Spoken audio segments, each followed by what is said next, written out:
J.V. Stalin. Who really is responsible for the defeat at the front? 1917. Source: Works, Volume 3, March to October, 1917. Publisher: Foreign Languages Publishing House, Moscow, 1954. Additional evidence for a reply to this question will now be forthcoming every day.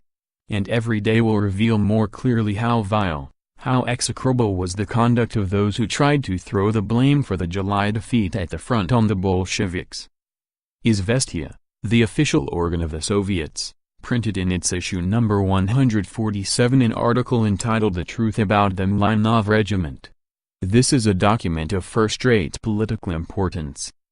On July 7, amid the turmoil of events in Petrograd, there appeared in the press, to everybody's surprise, a telegram from General Headquarters stating that the 607th Mlynov Regiment had left the trenches without orders, that this had enabled the Germans to penetrate into our territory, and that the misfortune is largely to be attributed to the influence of Bolshevik agitation.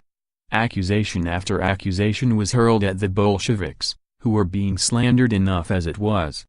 Hatred for the Bolsheviks knew no bounds.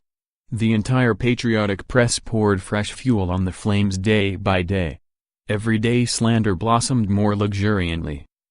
That was only very recently. But what do we learn now? It appears that the first and basic communication from General Headquarters, which served as the signal for the whole slander campaign, was utterly false. The Regimental Committee of the 607th Mlynov Regiment has now addressed a statement to the slanderers, which says, "Were you present at the action of July 6? Do you know that the regiment, consisting of 798 men and 54 officers, defended a line of 2.5 versts?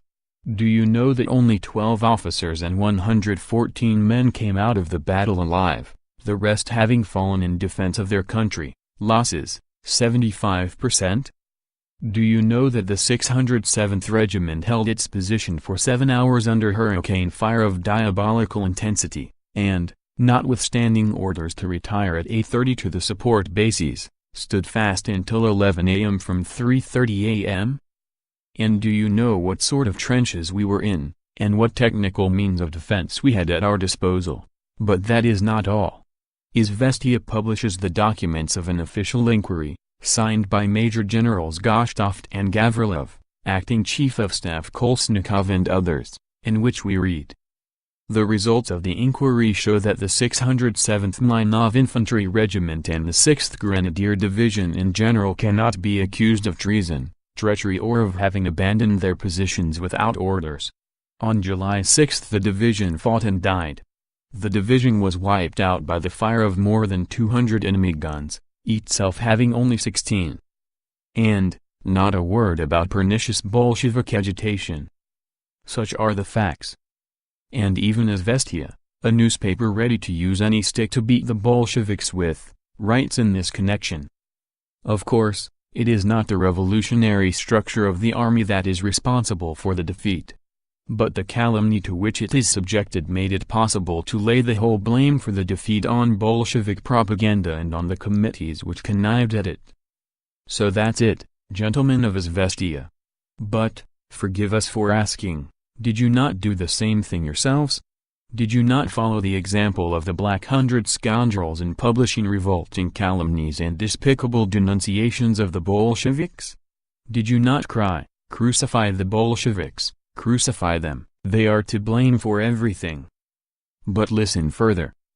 And this calumny, fabricated at General Headquarters, is not a chance incident, it is part of a regular system, continues the official Izvestia.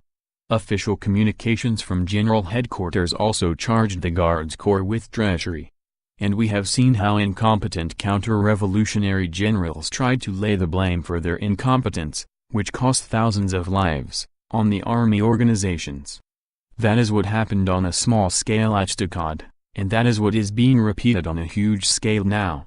It was by sending such slanderous reports that counter-revolutionary field staffs were able to demand the disbandment of regiments and the abolition of committees.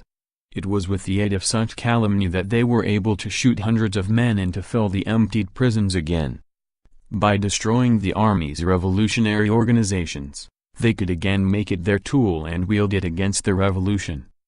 So that is what we have come to. Even our most rabid opponent, Izvestia, is compelled to admit that with the aid of calumny the counter-revolutionary generals have filled the emptied prisons again. And whom have they filled them with, sirs?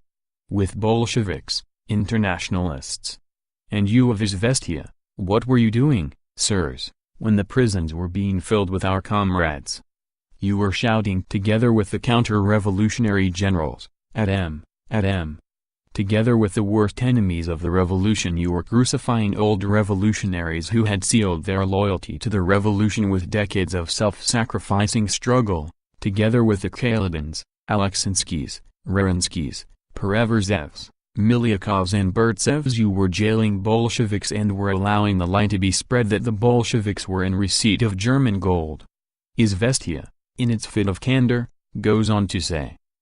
Of course, they, the counter-revolutionary generals, knew that the false reports that regiment after regiment was abandoning its positions had given rise to uncertainty among all units as to whether they would be supported by their neighbors in the rear, whether their neighbors had not already retreated, and whether they would not simply fall into the hands of the enemy if they stuck to their positions. They knew all this, but their hatred of the revolution blinded them.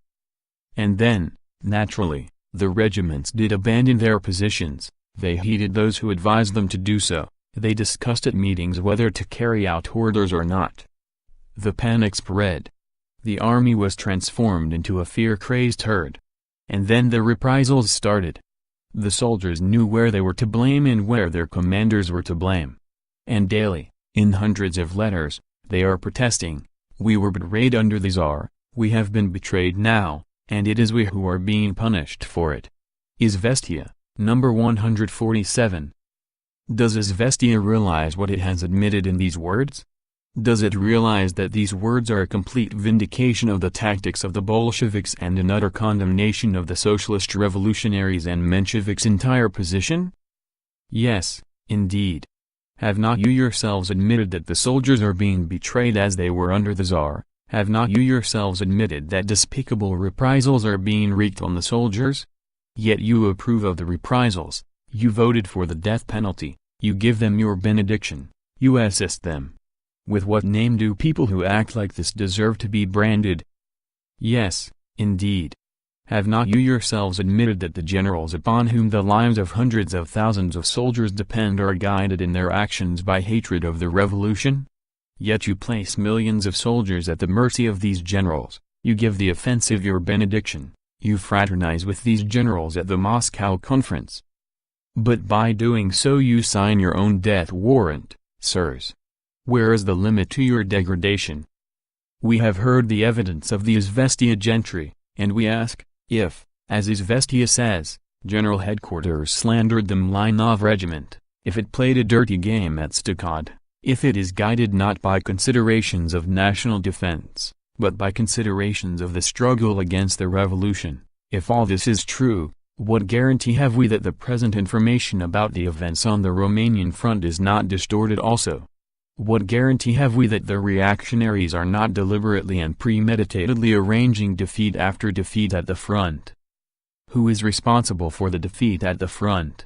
Pamphlet issued by Pryboy Publishers, Petrograd, 1917. End of. Who really is responsible for the defeat at the front? By J. V. Stalin.